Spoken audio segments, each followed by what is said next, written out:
Hello नमस्कार दोस्तों, मैं प्रदीप कुमार आप सभी का सेवन अकेडमी में स्वागत करता हूं। दोस्तों आज हम लोग पढ़ेंगे लक्ष्मीकांत का पार्ट थर्ड चैप्टर थर्ड पढ़ेंगे, संविधान की प्रमुख विशेषताएं। तो आइए देखते हैं कि हमारे संविधान की विशेषताएं क्या है। तो जैसा कि मैंने लक्ष्मीकांत का सीरीज स्टार्ट किया है, चैप्टर फर्स्ट और सेकेंड को कंप्लीट कर दिया है।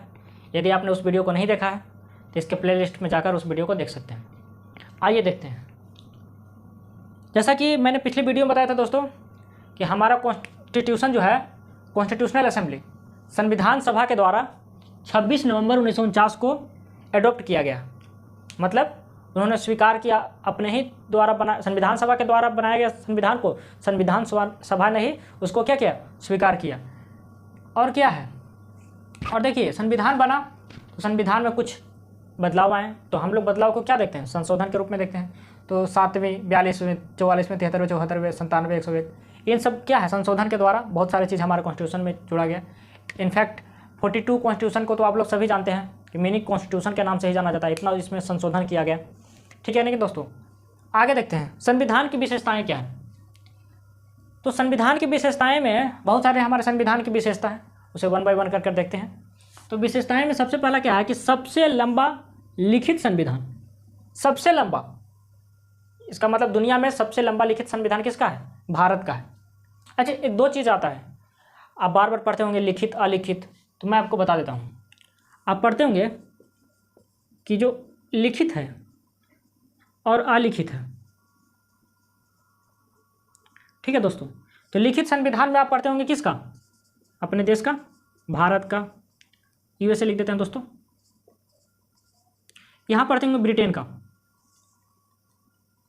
अब देखिए लिखित और अलिखित में क्या होता है। देखिए दोस्तों, लिखित में होता है ना कि कोई कॉन्स्टिट्यूशन बनाया, उसको एक बैंडल कर दिया। जैसे देखिए मैं आपको बताता हूँ, ये मेरे पास एक बुक है, स्वामी विवेकानंद का आत्मकथा है। तो इसमें जो है इनको वन बाय वन चैप्टर इसमें डिस्क्राइब किया गया है। ठीक है दोस्तों। तो और क्या होता है, अगर वन बाय वन चैप्टर इसको इसमें मतलब बाइंडिंग नहीं किया रहता तो क्या होता, वो उसको हम अलिखित कह देते हैं।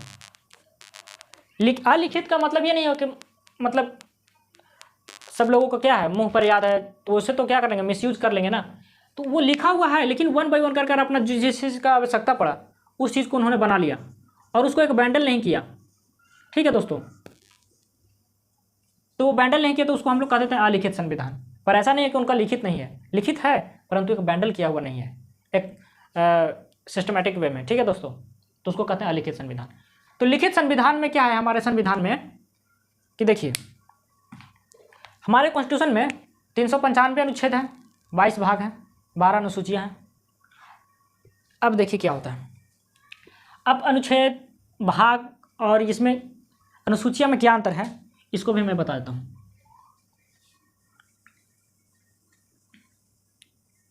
देखिए दोस्तों, ये चीज़ है, हमारे पास एक बुक है, उसमें क्या है, मान लेते हैं कि 395 क्या है, 395 उसमें चैप्टर्स हैं, सॉरी पेज हैं।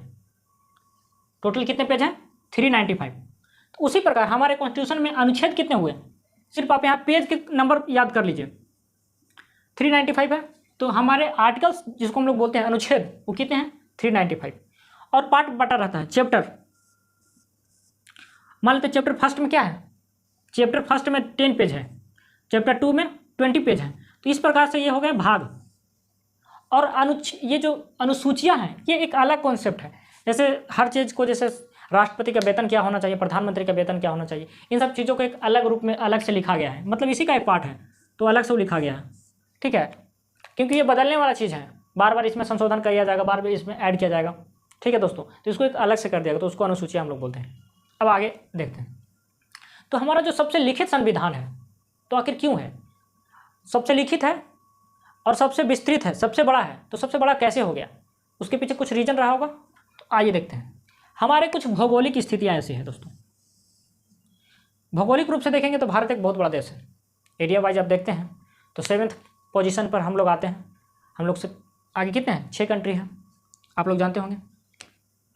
फिर देखिए ऐतिहासिक हमारा बहुत बड़ा है।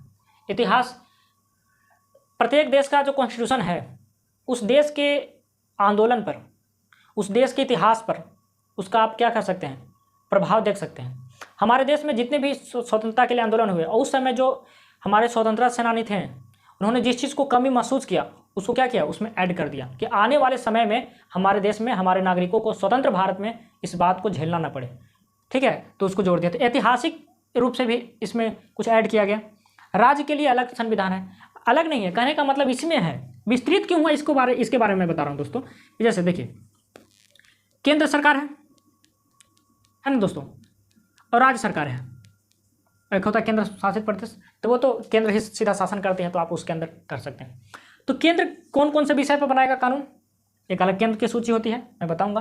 राज्य सूची होता है, समवर्ती सूची होता है। राज्य किस किस विषय पर कानून बनाएगा, तो जब अलग अलग दोनों को किया जाएगा तो क्या हो जाएगा, अलग अलग जब लिखा जाएगा तो बड़ा हो जाएगा ना दोस्तों। तो अलग अलग केंद्र मतलब सेंटर और स्टेट का मैटर है, तो इसके वजह से भी क्या हो गया, उसमें ऐड किया गया है तो बड़ा हो गया। कानून के विशेषज्ञ इसमें बहुत ज़्यादा थे। कानून के विशेषज्ञ होंगे दोस्तों, तो क्या होगा, भविष्य में जो आने वाली चुनौतियां हैं उनसे निपटने का क्या किया जाएगा, उसमें समाधान होगा। तो जब समाधान भविष्य को लेकर भी होगा तो बड़ा हो जाएगा। जैसे मान लेते हैं कि कोई इंजीनियर से आप घर बनवाते हैं, ठीक है, तो इंजीनियर से घर बनवाएंगे तो वो भूकंप रोधी भी बनाएगा, डिजाइन के भी बनाएगा, मतलब भविष्य में आने वाला जो भी खतरा है उससे झेलने का बनाएगा। तो आपको खर्च बढ़ जाएगा कि नहीं। सिंपल सा घर बनाइएगा तो भविष्य में कोई खतरा आएगा तो उसमें क्या होगा, घर आपका नुकसान हो जाएगा। लेकिन अगर इंजीनियर से बनवाइएगा तो नुकसान कम होगा। तो उसी प्रकार जब कानून के विशेषज्ञ हुए तो उसमें उन्होंने ऐड किया कि हमारे स्वतंत्र भारत में हमारे देश के नागरिकों को झेलना न पड़े। ठीक है दोस्तों, तो वो क्या हो गया, जैसे आप देखिए, एक ऐतिहासिक बताता हूँ। हमारे देश में क्या होता था, रोलेक्ट एक्ट आया था। ठीक है दोस्तों, मैं हिस्ट्री में ही बताता, थोड़ा सा इसको हिस्टोरिकल बैकग्राउंड जब ऐड कीजिएगा तो और ज़्यादा आपको समझ में आएगा। तो जब रोलेक्ट एक्ट आया तो इसमें क्या हुआ, ना कानून होगा, ना दलील होगा, ना अपील होगा, ना क्या होगा, कुछ भी होगा और आपको अरेस्ट कर लिया जाएगा। लेकिन हमारे यहाँ क्या है, प्रिवेंटिव डिटेक्शन आर्टिकल 22 में है, लेकिन वो आप जब देश विरोधी काम करते हैं, टेररिस्ट जैसे कोई ऑर्गेनाइजेशन या काम करते हैं, तब आपको ऐसा किया जा सकता है। अन्यथा आपको आर्टिकल 20 में क्या आपको छूट दिया गया है, आपको संरक्षण दिया गया है सरकार से कि मतलब मनमाने तरीके से सरकार अभी आपको अरेस्ट नहीं कर सकती है। तो उसका एक क्या है, कानून के जब विशेषज्ञ होंगे तभी तो उसका प्रभाव दिखेगा आपको। ठीक है दोस्तों, इसलिए हमारा संविधान क्या है, सबसे लंबा हो गया है, मतलब सबसे बड़ा लिखित संविधान है। कुछ इसके कारण थे। आइए देखते हैं अगला पॉइंट है दोस्तों, विभिन्न स्रोतों से विहित। इसका मतलब हुआ कि दुनिया के जितने भी कॉन्स्टिट्यूशन है उन सभी कॉन्स्टिट्यूशन से हमारे कॉन्स्टिट्यूशन में, हमारे संविधान में कुछ ना कुछ लिया गया है। अब जब प्रत्येक दुनिया से कुछ अच्छी चीज़ों को आप एक्सेप्ट करेंगे तो क्या हो जाएगा, बहुत ही विस्तृत हो जाएगा।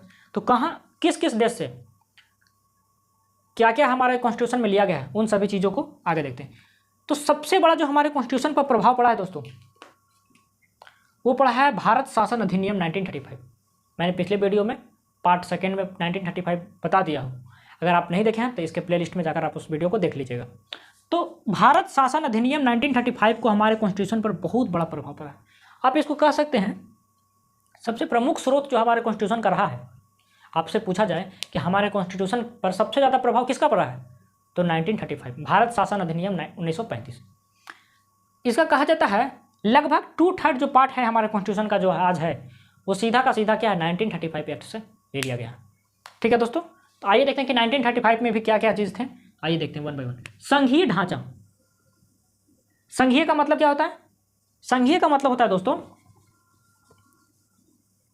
संघीय ढांचा का मतलब होता है कि एक सेंटर होगा और उसके अंडर में स्टेट होंगे, और सेंटर क्या होगा, पावरफुल होगा, मतलब दोनों का रहेगा कॉम्बिनेशन, सेंटर और स्टेट, उसको कहता है संघीय ढांचा। थोड़े थोड़े इसको डिस्क्राइब करते हैं, आगे जब आएगा तो उसको और डिटेल से करेंगे। ठीक है दोस्तों, द्विसदनीय व्यवस्था आज भी हमारे संसद में क्या है, लोकसभा और राज्यसभा। द्विसदन का मतलब एक लोअर हाउस रहेगा और अपर हाउस रहेगा। तो आप जानते हैं कि हमारे लोकसभा को क्या कहा जाता है, लोअर हाउस, और राज्यसभा को क्या कहा जाता है, अपर हाउस। आगे देखिए, प्रांतों में स्वायत्ता। अब 1935 में तो प्रांत कहा गया होगा, लेकिन अब आज के समय से देखेंगे तो उसको स्टेट आप बोल सकते हैं। ठीक है दोस्तों, तो स्टेट को क्या है, स्टेट के पास भी राइट है, अपने स्टेट लिस्ट में फ्री है वो कानून बनाने के लिए। सेंटर कानून बना सकते हैं, कुछ ऐसे जब आ जाए परिस्थितियाँ तो बना, केंद्र सरकार जो है राज्य सरकार के विषय पर कानून बना सकती है, वो आगे मैं बताऊंगा उसको केंद्र और राज्य संबंधों में। लेकिन आप थोड़ा सा देखिए कि बहुत सारे पार्ट पर क्या है, केंद्र सरकार कानून नहीं बना सकती और स्टेट को स्वायत्ता दिया गया है अपने क्षेत्र में काम करने के लिए। आप फ्री होकर काम कर सकते हैं। ये स्टेट को क्या, उस समय प्रांत हैं, आज इसको स्टेट से आप कंपेयर कर सकते हैं। ठीक है दोस्तों, राज्यों में राज्यपाल की नियुक्ति क्या होता है, देखिए सेंटर है और ये स्टेट है, और स्टेट क्या है, सभी जुड़े हुए हैं। सेंटर को कोई छोड़ नहीं सकता है और ना ही सेंटर इसको छोड़ सकता है। ठीक है, तो राज्यपाल क्या होता है, सेंटर का एक प्रतिनिधि के रूप में राज्य में बैठा रहता है, कौन, गवर्नर। तो ये 1935 में आया था। राज्यपाल के पास वीटो भी पावर है, किसी भी चीज़ को रोकने का। विधायक जैसे विधायिका किसी भी चीज़ को पास की, स्टेट लेजिस्लेटिव जो है कोई कानून पास की, और राज्यपाल को लगा कि नहीं ये कानून जो है राज्य के अनुसार, मतलब संविधान के अनुसार सही नहीं है, तो राज्यपाल क्या कर सकते हैं, उसको रोक लगा सकते हैं। तो वीटो का मतलब होता है निषेध, रोक लगाना, उसको कहते हैं वीटो। सिंपल सी अब भाषा में समझते हैं। लोक सेवा आयोग, प्रशासनिक जितने भी ढांचा आप देखते हैं आज, IAS या स्टेट PCS, उन सभी चीज़ों कहाँ से लिया गया, 1935 एक्ट से लिया गया। प्रशासनिक ढांचा तो पूर्ण रूप से जो भी आज है हमारे देश में, पूर्ण रूप से अंग्रेजों का देन है। उसमें 1% भी आप नहीं कह सकते कि भारत का देन है। पूर्ण रूप से प्रशासनिक व्यवस्था जो है अंग्रेजों के देन है हमारे देश में। फिर शेड्यूल ट्राइब्स के लिए विशेष प्रावधान है। विशेष प्रावधान का मतलब हुआ कि उनको संविधान में विशेष संरक्षण मिला है। अब उनके क्षेत्र में कोई मनमाने तरीके से बस नहीं सकता, तो इस प्रकार के उनको क्या है, संरक्षण मिला है। आपातकाल का प्रावधान है।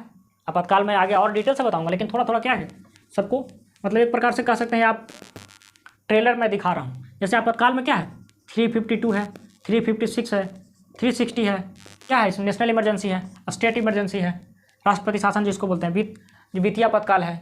अगर मान लेते हैं देश में ऐसा आप इमरजेंसी आ जाए, कोई आक्रमण कर दे या सशस्त्र विद्रोह हो जाए, तो 352 के तहत क्या किया जाता है, इमरजेंसी लगाया जाता है। कोई स्टेट जो है संविधान के अनुसार काम नहीं कर रहा है, तो राज्यपाल की सिफारिश पर क्या करते हैं, इस पर राष्ट्रपति क्या करते हैं, स्टेट इमरजेंसी लगाते हैं, प्रेसिडेंट रूल। और जब देश में वित्तीय आपातकाल हो जाए, जैसे कोरोना जैसे महामारी से आप समझ सकते हैं कि अगर कोरोना जैसे महामारी में सरकार के पास पैसा नहीं होता, तो सरकार वित्तीय क्या कर देती, इमरजेंसी घोषित कर देती। और इसमें क्या होता है, बहुत लोगों को वेतन कट जाता है, बहुत सारी आपको सुविधाएं जो है नहीं मिलेगा, क्योंकि पहले देश को बचाना है।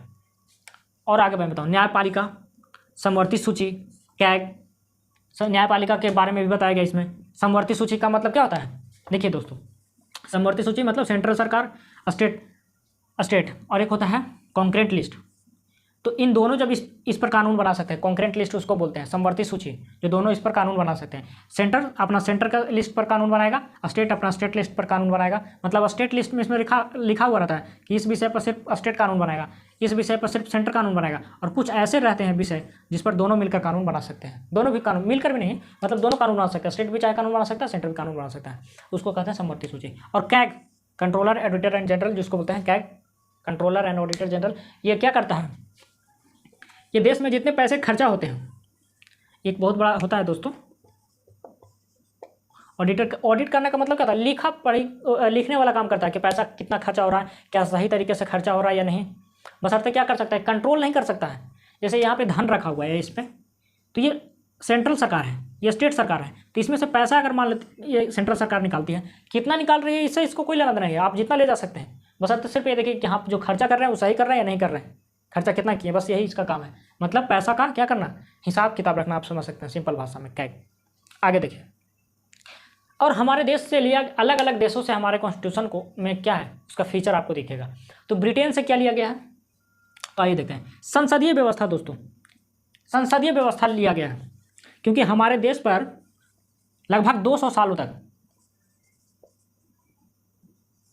अंग्रेजों का शासन रहा, और जितने भी प्रशासनिक ढांचा, कानून व्यवस्था, संसदीय व्यवस्था, चुनाव वगैरह जितना भी है, तो अंग्रेजों का देन है। तो एक होता है प्रेसिडेंट रूल, एक होता है पार्लियामेंट्री रूल। मैं बताऊंगा तो हमारे देश में क्या है, पार्लियामेंट्री रूल है, और दोनों में अंतर क्या है और आगे डिटेल से बताऊंगा। फिर देखिए द्विसदनीय व्यवस्था, ये भी हम जानते हैं 1935 में तो था, लेकिन था कहाँ से, ब्रिटेन से। मंत्रिपरिषद का निम्न सदन के प्रति उत्तरदायी होता है, आज भी क्या था, मंत्रिपरिषद लोकसभा के प्रति उत्तरदायी होता है। तो इन सभी चीज़ों को कहाँ से लिया गया, ब्रिटेन से लिया गया। मंत्रिमंडल आप जानते हैं, विधायी प्रक्रिया, कानून बनाना, ये क्या होता है। एकल नागरिकता कहाँ से लिया गया है, आप जानते हैं कि जैसे अमेरिका में क्या होता है, दोहरी नागरिकता। अमेरिका में क्या है, एक आप अमेरिका के नागरिक हुए और एक आप स्टेट के नागरिक हुए। जैसे मान लेते हैं कोई एग्जाम्पल टेक्सास है, तो उसका स्टेट क्या है तो उस स्टेट के भी आपको नागरिकता मिलेगा, सिटीजनशिप रहिएगा, और अमेरिका के भी आप नागरिक हैं। लेकिन हमारे देश में क्या है, सिर्फ और सिर्फ भारत के नागरिक हैं। किसी ना आप यूपी के, ना बिहार के, ना तमिलनाडु के, ना कर्नाटक के, आप सिर्फ और सिर्फ कहाँ के नागरिक हैं, भारत के नागरिक हैं। फिर रीट जारी करना, ये जो देखिए आगे मैं बताऊंगा जब न्यायपालिका पढ़ाऊंगा, तो इसमें क्या होता है कि 5 प्रकार के रीट जारी कर सकता है सुप्रीम कोर्ट, हाई कोर्ट भी जारी कर सकता है। तो रीट जारी करने का ये चीज़ है, रीट क्या होता है वो भी बताऊंगा। विधि के समक्ष समानता, equality before law. Equality before law का मतलब होता है कानून के समक्ष सभी बराबर हैं। प्रधानमंत्री अगर कोई क्राइम कर देते हैं और कोई रिक्शा चालक क्राइम करता है, कोई अंबानी जी क्राइम करें या फिर जो मेरे ऐसा कोई क्राइम कर दे, तो सबको कानून में अगर मान लेते हैं क्राइम करने का 5 साल सजा होगा, 5 ईयर्स, कि आपको 5 साल जेल में रहना है इस प्रकार के यदि आप क्राइम करते हैं तो अंबानी जी भी 5 साल रहेंगे, प्रधानमंत्री जी भी रहेंगे, हम भी, हमारे ऐसा आदमी भी क्या कितना रहेगा, 5 साल। तो इक्वलिटी बिफोर लॉ का मतलब वो कानून के समझ कौन कितना बड़ा पद का है, कौन कितना बड़ा धनी है, इससे कोई लेना देना नहीं है। सिर्फ और सिर्फ है क्या है, जो आपने क्राइम किया उसके अनुसार आपको सजा मिलेगा।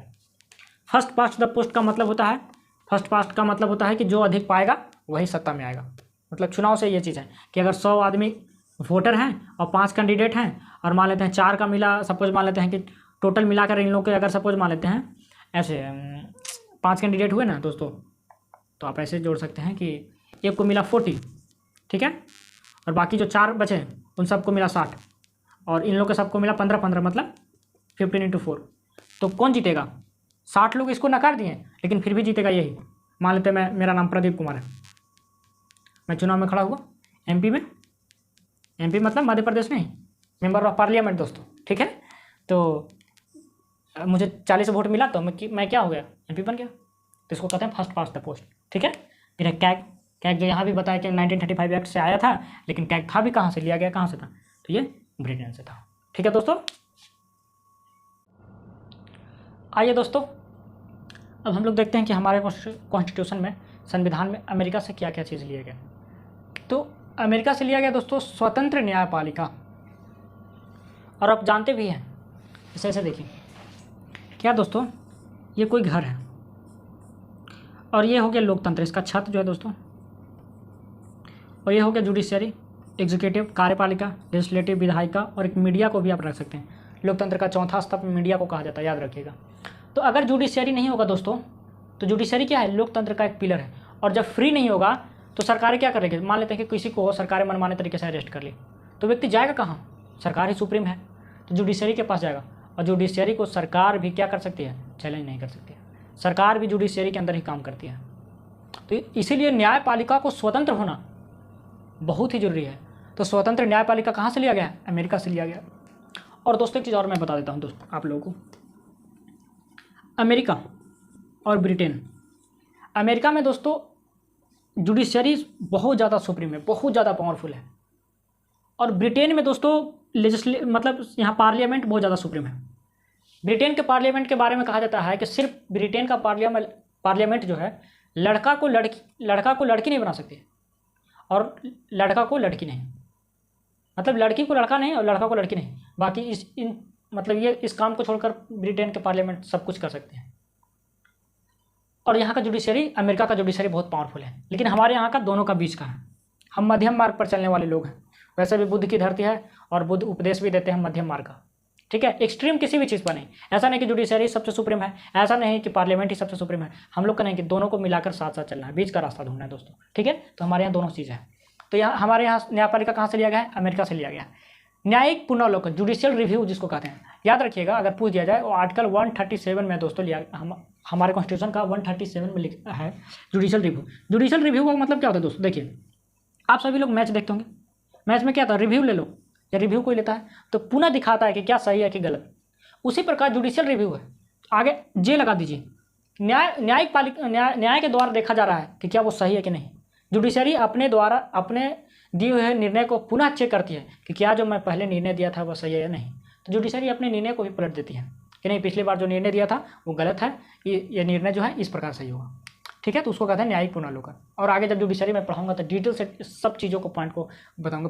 पब्लिक इंटरेस्ट लिटिगेशन जो है, ये जैसे देखिए ये क्या चीज़ है, मान लेते हैं कि बिहार के जेल में 10 लोग कैद हैं और 10 साल से कैद हैं दोस्तों, और जुडिशरी में उनको जो क्या है चल नहीं रहा है, मतलब कि उनका सुनवाई नहीं हो रहा है, और जिस अपराध के लिए वो जेल में बंद है, हो सकता है वो 2 साल का होता है, तब तो छूट जाते हैं, और 10 साल से बिना सुनवाई के जेल में है।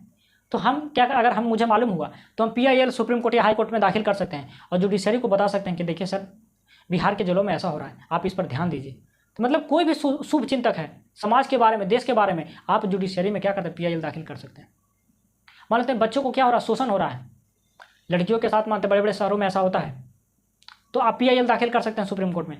आर्टिकल 23 में क्या कहा गया, बाल शोषण को रोकने के लिए कहा गया ना, तो आप उसको कर सकते हैं। तो PIL का मतलब होता है कि कोई भी व्यक्ति एक सुप्रीम कोर्ट या हाई कोर्ट में दाखिल कर सकता है कि देखिए समाज में ये गलत हो रहा है, आप उस पर ध्यान दीजिए। सुप्रीम कोर्ट हाई कोर्ट के न्यायाधीशों को हटाने की जो प्रक्रिया है दोस्तों, सुप्रीम कोर्ट और हाई कोर्ट के जजों को, वो कहाँ से लिया गया है, अमेरिका से लिया गया है। फंडामेंटल राइट, ये याद रखिएगा, फंडामेंटल राइट कहाँ से लिया गया है, अमेरिका के संविधान से लिया गया है दोस्तों। फंडामेंटल राइट कहाँ से लिया गया है, अमेरिका के संविधान से लिया गया है। और फंडामेंटल राइट जब आएगा तो मैं इसको पूरा डिटेल से बताऊंगा। राष्ट्रपति पर महाभियोग, आप सब लोग जाते हैं आर्टिकल 61, लेकिन महाभियोग की जो प्रक्रिया है, जो महाभियोग का जो कॉन्सेप्ट लाया गया, वो कहाँ से लिया गया है, अमेरिका से लिया गया। विधि का समान संरक्षण, equal protection of law, equality before law, Britain का है। विधि के समान समता और विधि के समान संरक्षण दोनों अलग अलग चीज़ है। जब मैं फंडामेंटल राइट पढ़ाऊंगा तो आप सोच रहे हो कि हर बार यही बोल रहे हैं कि हर मैं पढ़ाऊंगा। तो देखिए दोस्तों, यहाँ पे मैं डिस्कस नहीं कर सकता क्योंकि वीडियो बहुत ही लॉन्ग हो जाएगा। सिर्फ आपको ये जानना है कि कौन से चीज़, प्रावधान जो या कॉन्सेप्ट है हमारे कॉन्स्टिट्यूशन में कहाँ से लिया गया, थोड़ा थोड़ा मैं बताता हूँ दोस्तों। विधि का समान संरक्षण कहाँ से लिया गया, अमेरिका से लिया गया। और विधि का समान संरक्षण अमेरिका से लिया गया, और विधि की समानता कहाँ से लिया गया, ब्रिटेन से लिया गया। आप इस बात को याद रखिएगा। विधि की सम्यक प्रक्रिया जो है उसी के द्वारा होगा। फिर वॉइस प्रेसिडेंट जो है कहाँ से लिया गया है, अमेरिका से लिया गया है। और प्रस्तावना की पहली पंक्ति हमारे यहाँ क्या है, we the people of India, हम भारत के लोग। तो वहाँ पे भी क्या है, we the people of America. ठीक है दोस्तों, तो पहली पंक्ति कहाँ से लिया गया है, अमेरिका से लिया गया। फिर कनाडा से क्या लिया गया है, परिसंघीय ढांचा, संघवाद, संघीय जो व्यवस्था है वो कनाडा से लिया गया है। और संसदीय व्यवस्था याद रखिएगा, अक्सर कंफ्यूज बहुत सारे लोग करते हैं, संघीय व्यवस्था और संसदीय व्यवस्था। संसदीय व्यवस्था हमारे कॉन्स्टिट्यूशन में लिया गया ब्रिटेन से, ठीक है। और जो संघीय व्यवस्था कहाँ से लिया गया, कनाडा से।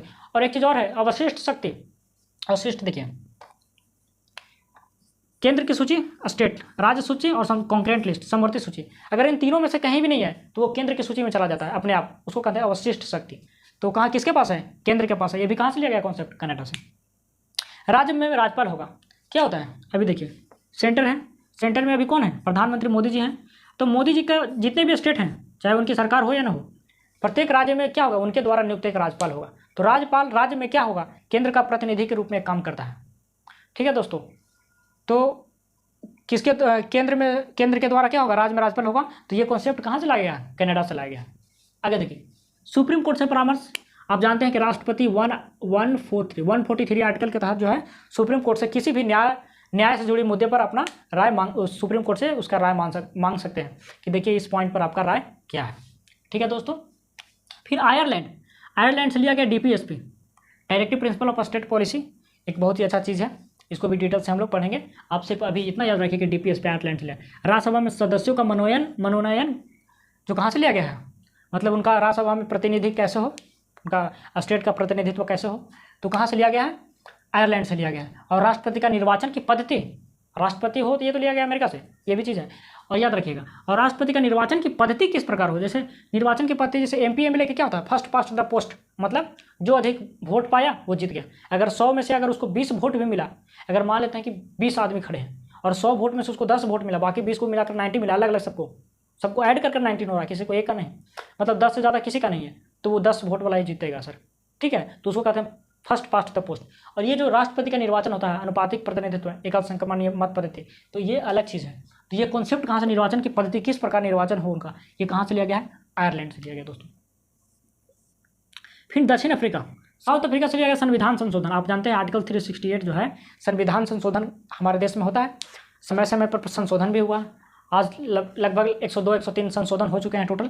तो संशोधन की प्रक्रिया जो है, एक कॉन्सेप्ट कहाँ से लिया गया है, दक्षिण अफ्रीका से। राज्यसभा के सदस्यों का निर्वाचन किस पद्धति के द्वारा हो, यहाँ तो राष्ट्रपति का है, राष्ट्रपति का निर्वाचन पद्धति आयरलैंड से लिया गया है, लेकिन राज्यसभा के सदस्यों का निर्वाचन पद्धति कहाँ से लिया गया है, तो याद रखिएगा दक्षिण अफ्रीका से लिया गया है। ठीक है दोस्तों। फिर आ गया ऑस्ट्रेलिया, ऑस्ट्रेलिया से क्या लिया गया है, समवर्ती सूची। समवर्ती सूची क्या है दोस्तों, देखिए केंद्र की सूची, स्टेट सूची, राज्य सूची और कॉन्करेंट लिस्ट। तो ये कॉन्करेंट लिस्ट कहाँ से लिया गया है, समवर्ती सूची लिया गया ऑस्ट्रेलिया से। मैं थोड़ा देर पहले बताया होगा कि 1935 से लिया गया, लेकिन 1935 वाले कहाँ से लिए थे, ऑस्ट्रेलिया से लिए थे। ठीक है, फिर देखिए दोनों सदनों की संयुक्त बैठक आर्टिकल 108 में क्या है, एक सेकेंड दोस्तों, देखिए Lok Sabha plus Rajya Sabha plus president को मिलकर क्या बनता है, संसद, पार्लियामेंट, पी लिख देते हैं। लोकसभा राज्यसभा प्रेसिडेंट को मिलकर पार्लियामेंट बनता है।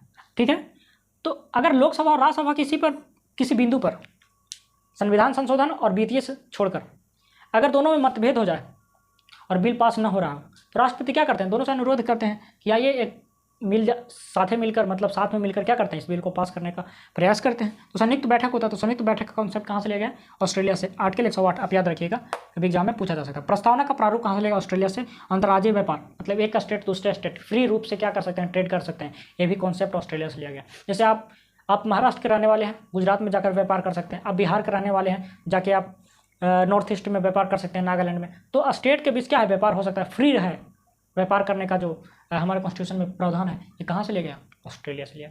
आगे देखिए, जर्मनी से आपातकाल लिया गया है। और आपातकाल आप जानते हैं 352 तीन प्रकार के हैं, 356, 360। इसमें नेशनल इमरजेंसी, स्टेट इमरजेंसी और फाइनेंशियल इमरजेंसी दोस्तों।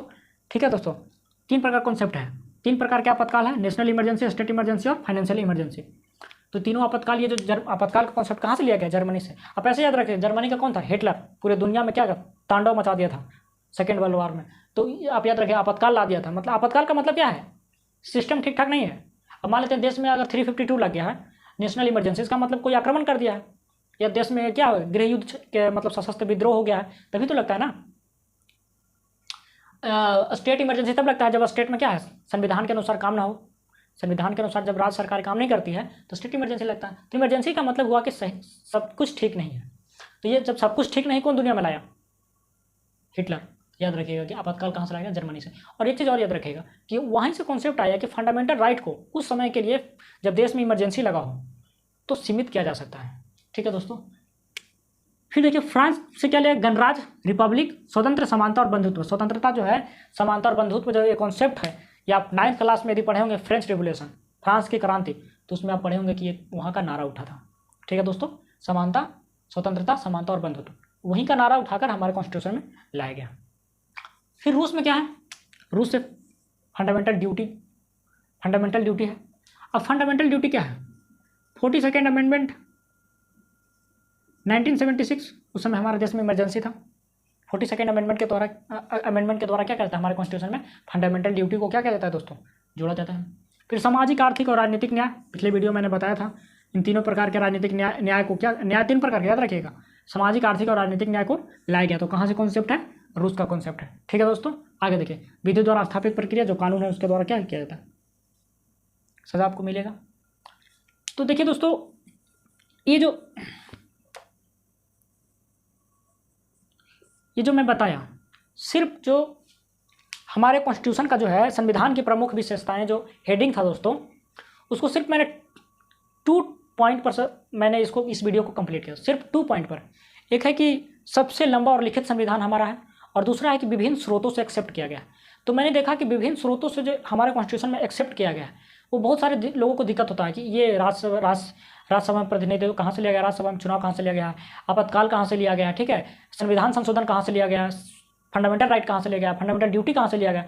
तो एक वीडियो में आप लोगों को पूरा कंटेंट दे दें, इसके लिए प्रयास मैंने सोचा कि एक ही वीडियो में दे दें। इसीलिए वीडियो दोस्तों लंबा हो गया, लेकिन टोटल जहाँ जहाँ से हमारे कॉन्स्टिट्यूशन में जिन चीज़ों को एक्सेप्ट किया गया, उन चीज़ों को मैंने कंप्लीट यहाँ कर दिया। ठीक है दोस्तों, तो दोस्तों वीडियो यदि आप लोग को अच्छा लगे तो लाइक कीजिए, शेयर कीजिए, और यदि चैनल पर पहली बार है तो आप सब्सक्राइब कीजिए। और दोस्तों कमेंट करके ज़रूर बताइएगा कि वीडियो आप लोग का कैसा लगा, और इसमें आप लोग अपना राय भी दे सकते हैं कि दीजिएगा दोस्तों कि मैं इसमें क्या सुधार कर सकता हूँ। ठीक है दोस्तों, तो बहुत बहुत धन्यवाद दोस्तों, और जितना से जितना हो सके इस वीडियो को शेयर कीजिएगा, क्योंकि दोस्तों एक वीडियो को बनाने में बहुत मेहनत लगता है। अभी रात के 2:30 बज रहे हैं और मैं इस वीडियो को शूट कर रहा हूँ। ठीक है दोस्तों, तो मिलते हैं कल फिर अगली वीडियो में। बहुत बहुत धन्यवाद।